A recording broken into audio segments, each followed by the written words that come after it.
Voltamos ao nosso bate-papo com a vereadora Tatiana Lemos. Agora vamos fixar mais nas questões nacionais.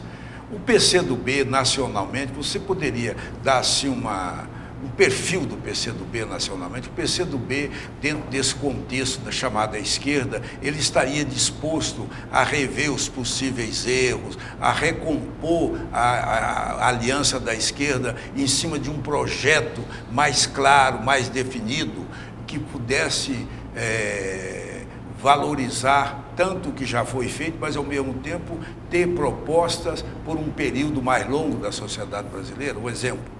Com certeza. O PCdoB é o partido mais antigo do Brasil, né? Já tem mais de 90 anos, e é um partido que sempre foi um partido muito ideológico, muito atuante e com muita firmeza de posição, muita clareza, né? No PCdoB tudo é muito conversado, todos têm direito à palavra, tudo é muito discutido para até chegar a uma opinião do partido, né? O PCdoB tem posição, o PCdoB tem propostas, né, de uma nova política de desenvolvimento para o Brasil.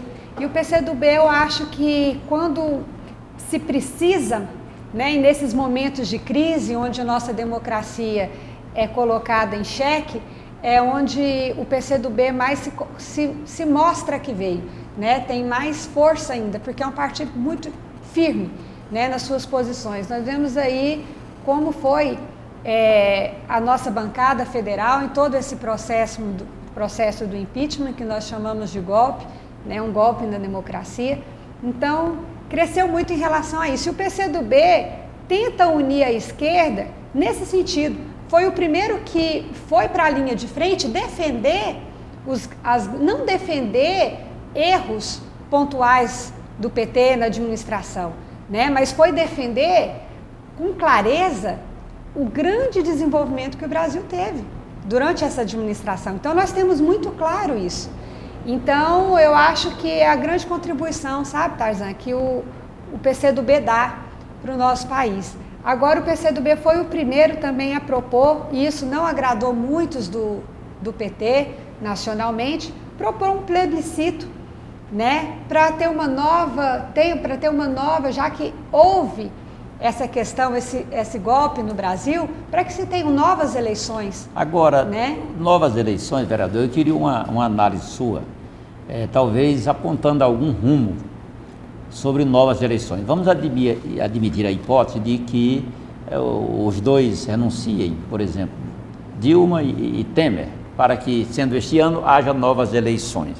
Agora, que nomes nós poderíamos ter aí como candidatos à presidência da República? Porque um que estava muito entusiasmado era Aécio Neves. Agora ele já murchou, ele já não está aparecendo muito, porque o nome dele começou a aparecer. Até o nome de Marina Silva, um nome impoluto, não é? Não sei se candidata à beatificação, mas de qualquer maneira um nome considerado puro, agora apareceu também como tendo recebido dinheiro. Na hipótese de eleições este ano, a hipótese remota, mas vamos admiti-la, a senhora acha que quais seriam os nomes que despontariam aí, sem possibilidade de que viesse a ser também apontados como beneficiários de qualquer ato ilícito? Olha, volta ali uma pergunta interessante. Eu acho que... Joaquim Barbosa? Hã? Joaquim Barbosa? O Joaquim Barbosa também tem problemas, né? Tem também? Tem também problemas. Tanto é que ele começou a despontar, o que começou a aparecer os problemas dele, ele ficou quieto, como o Aécio, né? A questão é que hoje o sistema político brasileiro complica, porque os que chegam em cargos tão altos assim, todos, de certa forma ou não, a grande maioria, essa é a verdade, a grande maioria, são representantes de grandes grupos econômicos, de grandes empresas, né, e servem a eles, né? As empresas financiam as grandes campanhas políticas e cobram um preço de volta, né? Ela faz um investimento, ela cobra o retorno. A empresa não doa dinheiro para a campanha política de graça, né? Então eu acho que é uma questão, enquanto não se mudar o sistema político brasileiro por uma nova forma, eu acho que nós estamos fadados aí a todos terem, praticamente todos terem problemas, né, de financiamentos de campanha. Agora você conclui então que não teria candidato sem problemas, pelo menos? Sem problema, candidatos que provocasse a vontade eleitoral de votar neles, por exemplo. O problema é que quais são os problemas? Né? Porque às vezes... No caso do Joaquim Barbosa, quais são os problemas dele? O Joaquim Barbosa teve questão de apartamento dele no exterior, de Miami, teve várias questões disso. Mas a pessoa, qualquer um pode comprar um apartamento, está tendo dinheiro. Eu até gostaria de adquirir um. Mas ele mostrou a origem do dinheiro, tudo direitinho. Pois é, né? A questão é essa. Sabe, Valteli, hoje eu acho que nesse sistema político tá difícil a gente... O problema que eu soube dele, eu até fiz um artigo, publiquei no Diário da Manhã, com o título Sem um Nelson Mandela, vamos de Joaquim Barbosa. Eu peguei, chegou às minhas mãos uma antiga BO, no Rio de Janeiro, a ex-mulher dele fez um BO, acusando-o de tê-la espancado. Se separaram em decorrência disso. Então, isso eu escrevi na época. A questão do apartamento, a pessoa, ele fez palestra, ganhou dinheiro, parece-me que era professor, alto salário de ministro do Supremo, não sei. Às vezes, com $150 mil, se compra lá um apartamentozinho pequeno, à vista, né? Cash, como dizem os americanos, né? Não sei, a senhora sabe de alguma outra coisa, além do apartamento?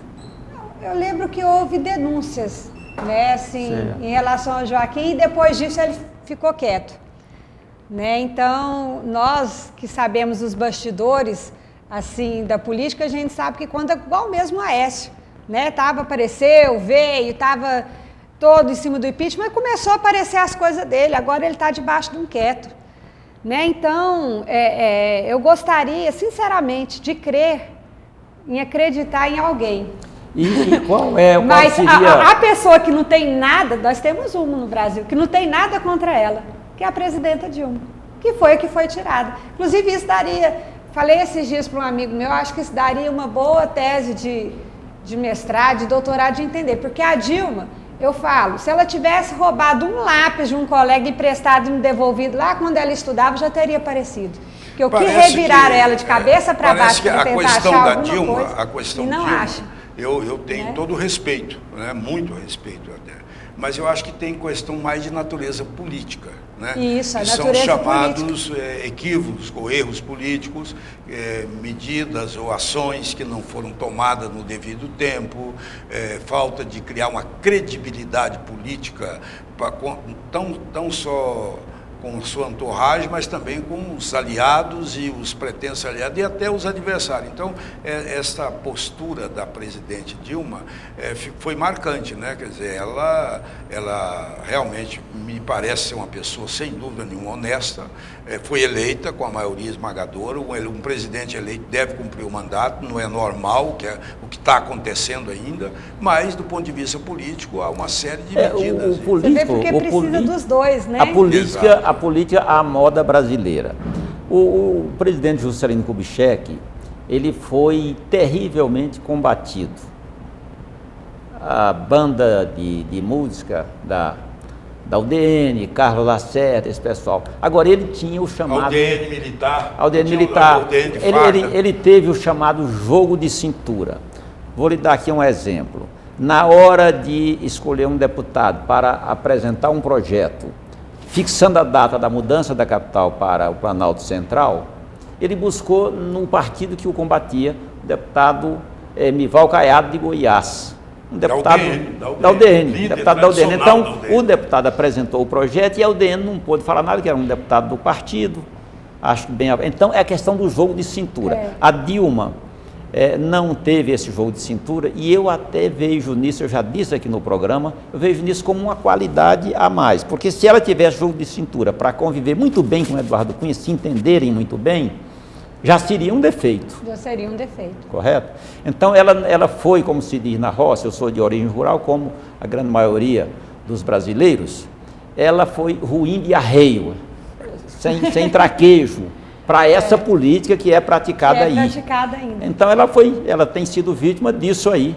Acho que ela, com o tempo, pode até exercer um outro mandato, talvez de senadora, através de deputada, não é? A presidência da República é realmente dose para elefante. Não é fácil a pessoa se conduzir do cargo, ali. Que é o cargo político, né? É um cargo político. O político não é só técnico, ele não é só gestor, ele tem como é que a senhora que vê, ser político. Como é que a senhora Mas vê como a gente estava da... falando de uma questão de honestidade primeiramente, né? Aí eu lembrei que tem, se fosse só esse quesito, nós temos, claro, várias pessoas honestas. A questão aí da reforma questão... política, porque nós temos um sistema que ele contribui muito para esses defeitos que aparecem. Por exemplo, o Tiririca, que me parece um bom deputado, mas o sistema eleitoral nosso, a legislação eleitoral, permitiu que ele, com 1 milhão e tantos de votos, ele arrastasse 5 ou 6 outros deputados que o povo não tinha votado neles tinha votado até com maior número de votos em outros candidatos. Então, o que a senhora acha? Que sugestões a senhora tem para uma reforma política no Brasil para expelir do sistema, da legislação, esse tipo de defeito? Quais são as suas sugestões? Olha, esse é um defeito desse quociente eleitoral que o povo não entende e porque é injusto. Nada que é injusto você consegue aceitar. Né? Na questão do quociente eleitoral, às vezes um candidato igual o Tiririca, que teve 1 milhão de votos, carrega outros que têm pouquíssimos votos e os que a população votou mesmo, que representa a população, não Este é o diagnóstico, mas qual seria a terapêutica? Qual seria o remédio para isso aí? Por exemplo, o voto distrital poderia resolver esse problema? Voto distrital é interessante. Temos que ver se aqui no Brasil, nas nossas condições, né, nós conseguiríamos sucesso com o voto distrital. Não é fácil. Né, que não é fácil. Mas né? assim, por exemplo, então, voto distrital. É difícil, né, Valterli? Não, difícil mas aí compete a classe política se debruçar, discutir com a sociedade para buscar. O problema é que os que estão hoje na classe política, os que podem decidir, né, que tem mais poder de decisão, são os que estão há quanto tempo? Querem a continuidade. Né? Eles querem a continuidade desse sistema, porque esse sistema que continua são que tem deputados federais eleitos 8 mandatos. Vereadora, nós estamos no final do nosso tempo, lamentavelmente, mas nós voltaremos em outra oportunidade a nos reencontrar para um bate-papo ainda mais profundo. As câmaras estão ao seu dispor para despedir e fazer as últimas considerações para os nossos telespectadores. Obrigada, foi um prazer estar com vocês, duas pessoas que eu admiro muito, que têm história, que têm posição política, que participa da vida da nossa cidade, do nosso estado, do nosso Brasil. É um grande prazer estar com vocês, Tarzan e Valterli. Muito obrigada pelo convite.